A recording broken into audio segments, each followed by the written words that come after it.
Hello. इस video में हम 16 अगस्त 2026 के इम्पोर्टेंट एडिटोरियल डिस्कस करेंगे। तो पहला एडिटोरियल है इंडियाज़ लूनार फ्यूचर, कि इंडिया एक न्यू मून बेस प्रोग्राम के ऊपर काम कर रहा है विद नासा। तो उसका एनालिसिस करेंगे और इंडिया के सामने क्या अपॉर्चुनिटीज़ है। नेक्स्ट जो आर्टिकल है उसमें बात करेंगे कि सेंटर जो क्रीमी लेयर है इन SC/ST उसको अपोज कर रहा है। इसके बाद इंडिया को AI चिप और डेटा सेंटर के रिगार्डिंग मोर पावर रिक्वायर्ड है, तो उसके रिगार्डिंग एक आर्टिकल मेंशन है। और लास्ट आर्टिकल में हम देखेंगे कि PM ने बोला है कि जो हमें सेल्फ रिलायंस पे फोकस करना चाहिए इन एनर्जी टेक और जो बाकी सेक्टर्स हैं, ताकि हम विकसित भारत का जो पुश है उसको रियलाइज़ कर सकें। तो स्टार्ट करते हैं। पहला आर्टिकल है India's lunar future the moon base invitation. तो रिसेंटली क्या हुआ है, 9th India US civil joint working group की मीटिंग हुई थी। उसमें नासा ने इसरो को इनवाइट किया to its new moon base programme. अब ये मून बेस प्रोग्राम क्या है, ये आर्टेमिस मिशन का ही नेक्स्ट फेज़ है। तो इंडिया ने जो 2023 में आर्टेमिस अकॉर्ड को साइन किया था, तो उसकी वजह से इंडिया को जो आर्टेमिस मिशन के अंडर प्रोग्राम है उसके लिए इनवाइट किया गया है। अब इस बेस में खास क्या है कि बेस है वो मून्स के साउथ पोल के अराउंड प्लान किया जा रहा है, जहाँ पर लॉन्गर सनलाइट एक्सपोजर रहता है। साथ ही एक परमानेंट शेडोड क्रिएटर भी देखा जाता है, जहाँ वाटर आइस डिपॉजिट्स के मिलने के बहुत हाई चांस हैं। अब ऐसे में 2028 तक एक क्रूड मिशन टारगेट किया जा रहा है, जिसका पीस बाय पीस कंस्ट्रक्शन किया जाएगा। और ये first sustained of world outpost होगी, जो लगभग 2030 तक बन के तैयार हो जाएगी, और ह्यूमैनिटी ने ऐसा पहले कभी नहीं किया है। अब देखो, इसके बाद हम देखेंगे कि मतलब क्या क्या प्रॉब्लम है इसके रिगार्डिंग। तो देखो, एक तो हैवी प्राइवेट सेक्टर के पर रिलायंस देखी जा रही है, कि मोस्टली जो कॉन्ट्रैक्ट्स अवॉर्ड किए गए हैं वो एस्ट्रोबोटिक को अवॉर्ड किया गया है $219 मिलियन का। ऐसे लूनार आउटपोस्ट के जो कंपनी है उसको टेरन व्हीकल के रिगार्डिंग, ब्लू ओरिजिन को एस्ट्रोबोटिक और फायरफ्लाई एरोस्कोप इंट्यूटिव मशीन, इनको रोबोटिक मिशन के रिगार्डिंग कॉन्ट्रैक्ट्स दिए गए हैं। इसके अलावा देखें तो आर्टेमिस में बार बार रीस्ट्रक्चरिंग देखी जा रही है। अभी नासा के नए चीफ आए हैं, तो उन्होंने जो आर्टेमिस 3 है उस जो 2028 तक जाना है उसमें नए टारगेट्स दे दिए हैं, कि अभी ये क्रूड मिशन होगा जो अर्थ को ऑर्बिट करेगा। उससे मून लैंडिंग से पहले हम क्या करेंगे, इस अर्थ ऑर्बिट मिशन के थ्रू टेस्टिंग करेंगे। इवन जो आर्टेमिस 4 का प्लान है वो भी बार बार चेंज हो रहा है। इसके अलावा क्या देखा जा रहा है, राइवल ब्लॉक्स हैं जैसे चाइना और रशिया है, वो ILRS लेके आ रहे हैं। ILRS क्या है, इंटरनेशनल लूनार रिसर्च स्टेशन। तो इसमें भी एक लॉन्ग टर्म साइंस बेस होगा, जो बेसिकली साउथ पोल पे होगा। ये 2035 तक टारगेट कर रहे हैं, और ऑलरेडी जो 17 कंट्रीज़ हैं और 50 से ज़्यादा इंस्टीट्यूशन इसको साइन कर चुके हैं। अब इन सब में एक इशू ये देखा जा रहा है, इंटर ऑपरेबिलिटी ट्रैप, कि अगर इंडिया ने, देखो इंडिया क्या है, आर्टेमिस साइन कर लिया है। अगर आर्टेमिस अकॉर्ड साइन करा तो आप जो नॉन सिग्नेटरी कंट्रीज़ हैं उनके साथ कोऑपरेट नहीं कर सकते। जैसे मान लो कल को चाइना इंडिया को इनवाइट करे टू ILRS, तो इंडिया को बिल्कुल एक कॉस्टली चॉइस होगी कि इंडिया को खुद ऐसे में अपना एक इंडिपेंडेंट हार्डवेयर और सॉफ्टवेयर सिस्टम इकोसिस्टम डेवलप करना होगा, या फिर मतलब आर्टेमिस अकॉर्ड के साथ कॉम्प्रोमाइज़ करना पड़ेगा। तो देखो, इसके में क्या कर सकता है कि बिल्कुल इंडिया ने आर्टेमिस अकॉर्ड 2023 में साइन किया था, और इंडिया जो अपना गगनयान एस्ट्रोनॉट्स हैं वो भी चंद्रयान मिशन के लिए ट्रेन कर रहा है। साथ ही इंडिया ने निसार जो सैटेलाइट लॉन्च था 1 साल पहले, तो उसमें नासा के साथ मिलके कोलैबोरेट किया था, और उससे भी दोनों की बाइलेटरल जो पार्टनरशिप है वो एनहेंस हुई है। तो ऐसे में देखा जा रहा है कि US की तरफ इंडिया का शिफ्ट है, लेकिन at the same time India को जो चाइना के साथ एंगेजमेंट है वो भी बनाए रखनी होगी, ताकि इंडिया जो अपनी स्ट्रेटजिक ऑटोनॉमी है वो बिल्कुल बनाए रखे। तो ऐसे में इंडिया को इस स्पेस क्राफ्ट कंपोनेंट या जो हार्डवेयर एंड सॉफ्टवेयर उनको इंडिजीनियसली डिज़ाइन करना होगा, ताकि किसी भी ब्लॉक पे हम ओवर डिपेंडेंट ना रहें। तो ओवरऑल हम बोल सकते हैं कि जो मून मिशन है, या आजकल मून क्या है कि अर्थ की जियोपॉलिटिक्स में एक इम्पोर्टेंट भूमिका निभाने वाला है। तो ऐसे में यूएस और चाइना क्या है, दो राइवल कंट्रीज़ के तौर पे खड़े हो रहे हैं, और एक टेक्नोलॉजिकल रेस है इन स्पेस वो स्टार्ट हो गई है। तो ऐसे में लॉन्ग टर्म में इंडिया का इंटरेस्ट यही होगा कि हमें दोनों ब्लॉक्स के साथ एंगेज करना चाहिए, लेकिन एट द सेम टाइम हमें जो स्पेस क्राफ्ट कंपोनेंट ऑटोनॉमी है उसको भी बनाए रखना चाहिए, ताकि हम मून डिप्लोमेसी को ओपन, नॉन एक्सक्लूसिव और इंटरनेशनल स्टैंडर्ड्स के अकॉर्डिंग शेप करें, ना कि किसी एक कैंप में लॉक हो जाएं। देखो नेक्स्ट जो आर्टिकल है उसमें है कि why centre oppose creamy layer for SC ST। तो रिसेंटली देखा गया है कि जो SC ST रिजर्वेशन है उसके रिगार्डिंग यूनियन गवर्नमेंट ने सुप्रीम कोर्ट में बोला है कि जो क्रीमी लेयर एक्सक्लूजन के रिगार्डिंग उनका स्टैंड है उसको वो बिल्कुल मतलब जो एक्सक्लूजन है उसका अपोज करेंगे, और जो भी एक्सक्लूजन जैसे OBC को अप्लाइड है वो SC ST में ना अप्लाई हो। तो अब ऐसा क्यों हुआ है? क्योंकि 2024 में देवेंद्र सिंह जजमेंट आया था। देवेंद्र सिंह जजमेंट में क्या था कि एक 7 जज बेंच थी जिसको CGI चंद्रचूड़, जो उस टाइम के CGI थे, उन्होंने हेड किया था।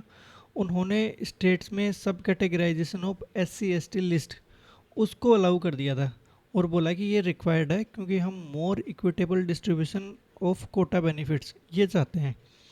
इसके बाद BR जो गवई थे उन्होंने भी एक राइट मतलब पेटिशन दी, या राइटिंग में बोला कि गवर्नमेंट को सीरियसली क्रीमी लेयर कॉन्सेप्ट को SC ST रिजर्वेशन में अप्लाई करने के बारे में सोचना चाहिए, ऑन द लाइन्स ऑफ कि OBC में भी क्रीमी लेयर है। कब से? जब इंदिरा साहनी जजमेंट आया था 1992, तब से लेके अब देखो, सबसे पहला जो इशू है वो तो यही है कि भाई सब कैटेगराइजेशन क्या है। ठीक है, तो सब कैटेगराइजेशन क्या होता है कि जो एग्जिस्टिंग ग्रुप है या एग्जिस्टिंग कोटा है उसको सब ग्रुप्स में हम स्प्लिट कर दें। तो अभी जैसे ऑलरेडी क्या हो रहा है कि अगर उसको स्प्लिट कर देंगे तो मोर बैकवर्ड ग्रुप ग्रुप हैं वो क्राउड आउट होने से बच जाएंगे, और रेदर देन, और जो रिलेटिवली बेटर ग्रुप हैं वो सारा बेनिफिट ले जा रहे हैं तो उसको रोक पाएंगे। तो इससे क्या होगा, एक हेट्रोजेनिटी की जो प्रॉब्लम है कि कुछ लोगों को तो बहुत बेनिफिट मिल रहे हैं, कुछ को बिल्कुल नहीं मिल रहे हैं, उसको एड्रेस किया जाएगा। अब जैसे जो क्रीमी लेयर है वो क्या होती है कि भाई हर जो कैटेगरी है उसके अंदर ही कुछ फैमिलीज और इंडिविजुअल्स होते हैं जिन्होंने जो सोशियो इकोनॉमिक बैकवर्डनेस का बैरियर है उसको पार कर लिया है। तो उनको जो रिजर्वेशन बेनिफिट्स है उनसे ऑल टुगेदर एक्सक्लूड कर दिया जाए, और इसके लिए क्या क्राइटेरिया होगा, इनकम और स्टेटस बेसिस पे एक्सक्लूड किया जाएगा। लेकिन बिल्कुल इसके पॉलिटिकल बैकलेस देखने को मिल रहे हैं कि जो SC ST एसोसिएशन इसका अपोज कर रही हैं। इवन बीजेपी की जो ओवन एलाइज हैं वो भी इसका स्ट्रांगली अपोज कर रहे हैं कि भाई ये इम्प्लीमेंट नहीं होना चाहिए। अब देखो, इन सब के बैकड्रॉप में रिसेंटली रिजर्वेशन हटाओ आंदोलन चला था, जो एक इंस्टाग्राम ड्रिवन यूथ मूवमेंट था जिसमें 5 मिलियन से ज़्यादा फॉलोवर हो गए थे। इससे पहले जैसे कोकरोच जनता पार्टी ने जो नीट पेपर लीक है उसके रिगार्डिंग प्रोटेस्ट किया था और एजुकेशन मिनिस्टर का रेजिग्नेशन मांगा था।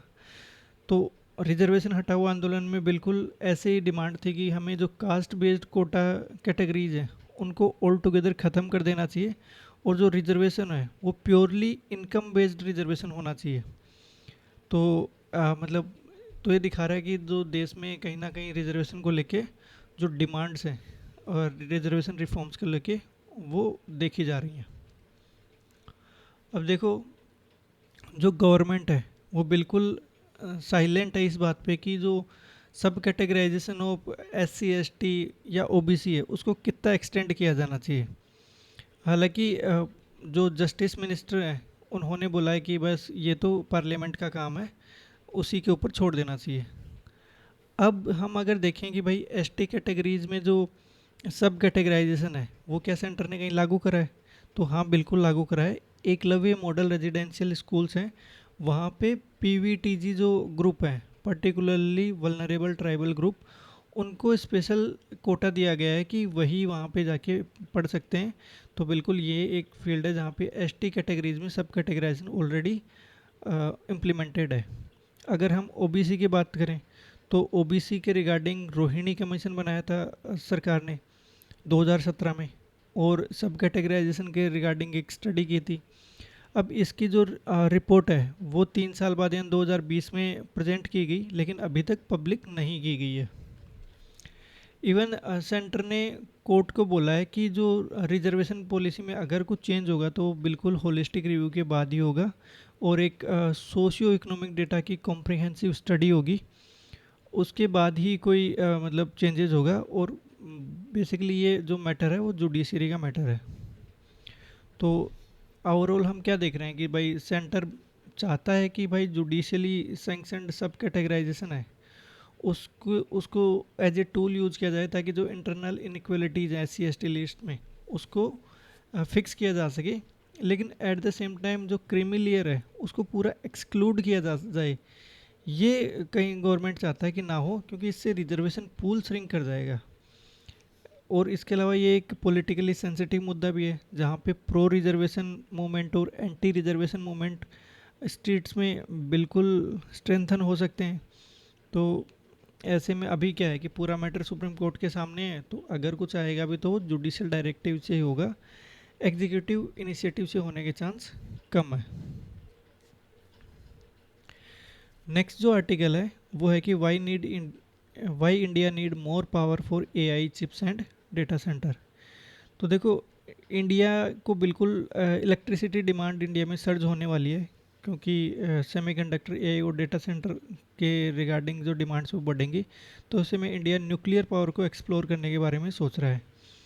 तो PM मोदी ने बोला है कि इंडिया 5 नए जो रिएक्टर्स हैं वो अगले डिकेड में कमीशन करेगा, और जो न्यूक्लियर कैपेसिटी है इंडिया की उसको 100 गीगावाट तक बढ़ा देगा बाई 2047। जो करंट कैपेसिटी है वो 8 गीगावाट के अराउंड है, तो उससे लगभग 10 गुना लेवल पे हम पहुंच जाएंगे 100 गीगावाट होगा तो 15 अगस्त को जो स्पीच दिया है उसमें मोदी जी ने वार्न किया है कि भाई AI और चिप ड्रिवन इकोनॉमी, इसकी वजह से हमें बहुत लार्ज अमाउंट में इलेक्ट्रिसिटी की रिक्वायरमेंट होगी। तो ऐसे में न्यूक्लियर एनर्जी सिक्योरिटी को इंश्योर करने के लिए की पिलर बनने वाला है। तो इंडिया के पास क्या होगा, टू प्रोन स्ट्रेटजी है कि एक तो हम ऑलरेडी जो लार्ज कन्वेंशनल रिएक्टर हैं उनको डिप्लॉय करें, अलोंग विथ दिस जो स्मॉल मॉड्यूलर रिएक्टर्स हैं SMRs हैं वो भी डिप्लॉय करने पड़ेंगे, ताकि हम फास्टर रेट पे ग्रो कर पाएँ।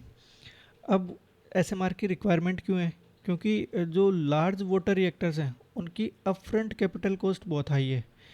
इसके अलावा SMR क्या कर रहा है, ऑफ ग्रिड फ्लेक्सिबिलिटी है वो भी बहुत हाई प्रोवाइड करवाते हैं, क्योंकि आप लार्ज स्केल रिन्यूएबल इंटीग्रेशन कर सकते हो, साथ ही बेस लोड या बैकअप कैपेसिटी उसके लिए भी इनको यूज़ कर सकते हो अगर कहीं वेरिएबल आउटपुट देखा जाए तो इनकी जो फ्लेक्सिबिलिटी है वो इनको एक अट्रैक्टिव ऑप्शन बनाती है। इसके अलावा जो LWR का जो कॉस्ट है वो भी जो फॉरेन न्यूक्लियर कोलोबरेटर्स हैं या फॉरेन इन्वेस्टमेंट है उसको लिमिट करता है। तो इंटरनेशनल जो इन्वेस्टर्स हैं वो बेसिकली SMR मैन्युफैक्चरिंग में ज़्यादा इंटरेस्टेड रहते हैं, क्योंकि इसमें लो इनिशियल कॉस्ट की ज़रूरत पड़ती है। अब इंडिया ने क्या किया था रिसेंटली, पिछले साल शांति एक्ट पास किया था। तो उसमें इंडिया ने एक तरीके से जो सिविल न्यूक्लियर सेक्टर है उसको प्राइवेट सेक्टर के लिए ओपन कर दिया। साथ ही जो डिपार्टमेंट ऑफ एटॉमिक एनर्जी है उसने भी कुछ रूल्स ड्राफ्ट किए हैं, जिनमें जैसे captive generation, licensing, safety oversight, इनको अकोमोडेट किया है ताकि प्राइवेट सेक्टर पार्टिसिपेशन को एनहेंस किया जा सके। अब इंडिया क्या कर रहा है कि इंडिया बेसिकली टारगेट कर रहा है कि एटलीस्ट हम 5 इंडिजीनियसली डिजाइंड और ऑपरेशनल SMR बनाएं बाई 2033, और इसके लिए लगभग 20,000 करोड़ का बजट सैंक्शन किया गया है। तो ऑलरेडी जो 3 SMR टाइप रिएक्टर्स हैं वो Bhabha atomic research centre deploy कर चुका है या अंडर डिप्लॉयमेंट है। एक 200 मेगावाट का है BSMR 200, 55 मेगावाट का SMR है दूसरा, और एक 5 मेगावाट का high temperature gas cooled reactor, इससे हाइड्रोजन प्रोडक्शन किया जाएगा। इसके अलावा गवर्नमेंट क्या कर रही है, repurposing old thermal power plant sites, ताकि इनको रीपर्पज किया जाए, ताकि more suitable readymade location for SMR और स्मॉल रिएक्टर के लिए हम इनको एज ए साइट यूज़ कर सकें। फॉरेन कोलेब्रेशन को बढ़ाने के लिए मेनली इन एसएमआर मैन्युफैक्चरिंग हम यूएस और रसिया और फ्रांस इनके साथ पार्टनरशिप कर सकते हैं। तो देखो अभी कितने हैं, लगभग 25 ऑपरेशनल रिएक्टर हैं जो 8.7 गीगावाट एनर्जी प्रोड्यूस कर रहे हैं। इसके अलावा अनदर 8 गीगावाट अंडर कंस्ट्रक्शन है, 6.6 गीगावाट इतने प्री प्रोजेक्ट स्टेज पे है। हालांकि इन सब के बाद भी इंडिया को अभी 100 गीगावाट बाई 2047, ये बहुत मतलब इसके लिए बहुत काम करना पड़ेगा। तो ऐसे में एसएमआर और जो शांति एक्ट है वो बिल्कुल प्राइवेट सेक्टर के लिए एक अट्रैक्टिव ऑप्शन है, और जो हमारी टारगेट है और जो हमारी करंट पोजीशन है उसको ब्रिज कर सकता है। ऐसे में एग्जीक्यूशन डिपेंड करेगा कि हम कितनी जल्दी फाइनेंसिंग और जो फॉरेन एक्सपर्टीज़ हैं उनको सिक्योर करके एसएमआर में अप्लाई कर पाएंगे। नेक्स्ट वो आर्टिकल है, उसमें बोला जा रहा है कि जो पीएम मोदी ने एड्रेस दिया था इंडिपेंडेंस डे पे, उसमें उन्होंने बोला है कि हमें सेल्फ रिलायंस की ज़रूरत है एनर्जी, स्पेशली एनर्जी, सेमीकंडक्टर और क्रिटिकल मिनरल सेक्टर में। क्योंकि बहुत सारे कंट्रीज़ क्या कर रहे हैं, वेपनाइजेशन ऑफ रिसोर्सेज कर रहे हैं, और इससे हमें जो वल्नरेबिलिटी है उसको अवॉइड करने की ज़रूरत है। और इंडियन कंपनीज़ को भी बोला है कि हमें एस्पायर करना चाहिए कि हम वर्ल्ड्स की लार्जेस्ट कंपनी बने इन सेक्टर में, और इसके लिए 7 पॉइंट ग्रोथ फ्रेमवर्क लाया गया है ताकि अगले 5-7 साल में इंडियन कंपनी बहुत अच्छा कर सके। देखो इशूज़ क्या क्या हैं कि एक तो ग्लोबल डिसरप्शन देखा जा रहा है कि कोविड आ गया था, उसके बाद रसिया यूक्रेन वॉर आ गया, ग्लोबल ट्रेड टेंशन भी देखने को मिली, फिर जो वेस्ट एशिया कॉन्फ्लिक्ट है उसकी वजह से भी सप्लाई चेन्स में काफ़ी इशू हुआ। तो इससे इंडिया की जो इंपोर्ट डिपेंडेंस है वो एक्सपोज हो गई। साथ में देखा जा रहा है कि जो वेपनाइजेशन है रिस्क है वो भी है कि जो पीएम ने बिल्कुल क्वेश्चन किया है कि जो petrol, diesel, fertiliser, medicine, technology, chips, ये डे बाय डे क्या हो रहा है, इनको एज ए इंस्ट्रूमेंट यूज़ किया जा रहा है for geo political pressure. Even जो टेरिटरी है उसको वेपनाइज किया जा रहा है। जैसे यूएस ईरान इसराइल कॉन्फ्लिक्ट में क्या देखा गया था कि स्ट्रेट ऑफ हॉर्मुज को चोक कर लिया गया था, और उसकी वजह से उसको एज ए टूल यूज़ किया गया। अब इंडिया की डिपेंडेंस देखो, ऑयल में 40% हम इंपोर्ट करते हैं, 50% नेचुरल गैस और 90% एलपीजी जो हमारी रिक्वायरमेंट का हम इंपोर्ट डिपेंडेंट है। तो बिल्कुल हम वल्नरेबल हैं जो सप्लाई चेन इनसिक्योरिटीज़ के लिए। ऐसे ही देखो तो जो ग्लोबलाइजेशन का एक टाइम रेटोरिक हुआ करता था वो अभी धीरे धीरे फेड कर रहा है कि अभी लोग क्या कर रहे हैं, ग्लोबल डिस्कोर्स की बात नहीं कर रहे हैं। अभी लोग जो खुद के चैलेंज है या उनके नेशनल गोल्स हैं उन पे ज़्यादा फोकस्ड हैं रेदर देन ग्लोबलाइजेशन। अब देखो इसके लिए 7 पॉइंट फ्रेमवर्क लाया गया है, तो इसमें अलग अलग सेक्टर्स पे फोकस करने की बात कही गई है। जैसे मैन्युफैक्चरिंग में हम क्या कर सकते हैं, ग्लोबल मैन्युफैक्चरिंग हब बनने के रिगार्डिंग इंडिया को बिल्ड कर सकते हैं, ठीक है। एग्रीकल्चर एंड फूड प्रोडक्शन में काम करने की ज़रूरत है। ऐसे टेक्नोलॉजिकल इनोवेशन में मेनली सेमीकंडक्टर पे देखें तो ऑलरेडी 3 जो प्लांट्स हैं वो प्रोड्यूस कर रहे हैं, एक्सपोर्ट कर रहे हैं। 5 से 8 जो पावर प्लांट है वो आने वाले टाइम में और लाए जाएंगे। ऐसे क्रिटिकल मिनरल पार्टनरशिप भी इंडिया काफ़ी सारे कंट्रीज के साथ कर रहा है। इंफ्रास्ट्रक्चर एंड कनेक्टिविटी, डिफेंस, इसके अलावा ग्रीन एनर्जी। तो ग्रीन एनर्जी में हम जैसे न्यूक्लियर एनर्जी पे काफ़ी फोकस कर रहे हैं, जिसमें शांति एक्ट से प्राइवेट सेक्टर को इन्वॉल्व करेंगे, और carbon neutral base load option भी होगा ये, बिल्कुल, क्योंकि कार्बन न्यूट्रल भी होता है न्यूक्लियर सेक्टर। इसके अलावा जो ब्लू इकोनॉमी है उसको उसको भी एक्सप्लॉइट करने के बारे में इंडिया सोच रहा है कि पहले बहुत सारे नो गो जोन्स थे, अब इंडिया अपनी जो 99% कोस्ट लाइन है उसको offshore oil and gas exploration के लिए ओपन करने वाला है। तो मोदी जी ने बिल्कुल आत्मनिर्भर भारत के ऊपर फोकस किया है, और बोला है कि ये जो ग्लोबल ट्रेड में अनसर्टेनिटीज़ है उनके लिए इंश्योरेंस की तरह काम कर सकता है। और जो एनर्जी, टेक्नोलॉजी और इवन टेरिटरी, इनको जियो पॉलिटिकल लिवरेज की तरह ना यूज किया जाए, इसके लिए इंडिया सेल्फ रिलायंस पे या आत्मनिर्भर भारत को इंडिया को, मतलब इस पे इंडिया को काम करने की ज़रूरत है।